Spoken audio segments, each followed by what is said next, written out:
Aujourd'hui, les mots démocratie, liberté et égalité ne servent qu'à duper les peuples. Je ne veux ni conquérir ni diriger personne. Je voudrais aider tout le monde dans la mesure du possible. Juifs, chrétiens, païens, blancs et noirs. Nous voudrions tous nous aider si nous le pouvions. Les êtres humains sont ainsi faits. Nous voulons donner le bonheur à notre prochain, pas lui donner le malheur. Nous ne voulons pas haïr ni humilier personne. Dans ce monde, chacun de nous a sa place et notre terre est bien assez riche. Elle peut nourrir tous les êtres humains. Nous pouvons tous avoir une vie belle et libre. Mais nous l'avons oublié. L'envie a empoisonné l'esprit des hommes, a barricadé le monde avec la haine, nous a fait sombrer dans la misère et les effusions de sang. Nous avons développé la vitesse pour nous enfermer en nous-mêmes. Les machines qui nous apportent l'abondance nous laissent dans l'insatisfaction. Notre savoir nous a fait devenir cyniques. Nous sommes inhumains à force d'intelligence. Nous ne ressentons pas assez et nous pensons beaucoup trop. Nous sommes trop mécanisés et nous manquons d'humanité. Nous sommes trop cultivés et nous manquons de tendresse et de gentillesse. Sans ces qualités humaines, la vie n'est plus que violence et tout est perdu. Les avions, la radio nous ont rapprochés les uns des autres. Ces inventions ne trouveront leur vrai sens que dans la bonté de l'être humain, que dans la fraternité, l'amitié et l'unité de tous les hommes. En ce moment même, ma voix atteint des millions de gens à travers le monde. Des millions d'hommes, de femmes et d'enfants désespérés, victimes d'un système qui torture les faibles et emprisonne les innocents. Je dis à tous ceux qui m'entendent, ne désespérez pas.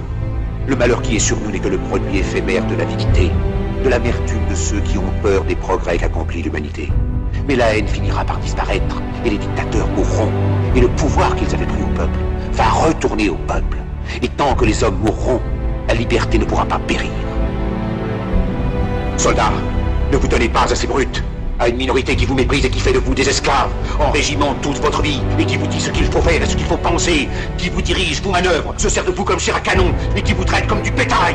Ne donnez pas votre vie à ces êtres inhumains, ces hommes machines, avec une machine à la place de la tête et une machine par cœur. Vous n'êtes pas des machines, vous n'êtes pas des esclaves, vous êtes des hommes.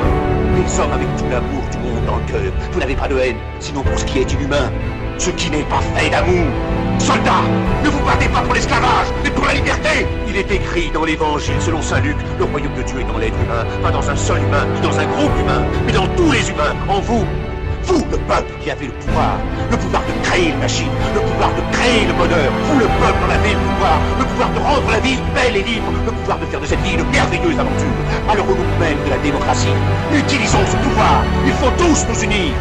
Il faut nous battre pour un monde nouveau, décent et humain, qui donnera à chacun l'occasion de travailler, qui apportera un avenir à la jeunesse et à la déesse la sécurité. Ces brutes vous ont promis toutes ces choses pour que vous leur donniez le pouvoir. Ils mentaient. Ils n'ont pas tenu leurs merveilleuses promesses. Jamais ils ne le feront. Les dictateurs s'affranchissent en prenant le pouvoir, mais s'ils font un esclave du peuple, alors il faut nous battre pour accomplir toutes leurs promesses. Il faut nous battre pour libérer le monde, pour renverser les frontières et les barrières raciales, pour en finir avec l'avidité, avec la haine et l'intolérance. Il faut nous battre pour construire un monde de raison, un monde où la science et le progrès mèneront tous les hommes vers le bonheur. Soldats, au nom de la démocratie, unissons-nous tous!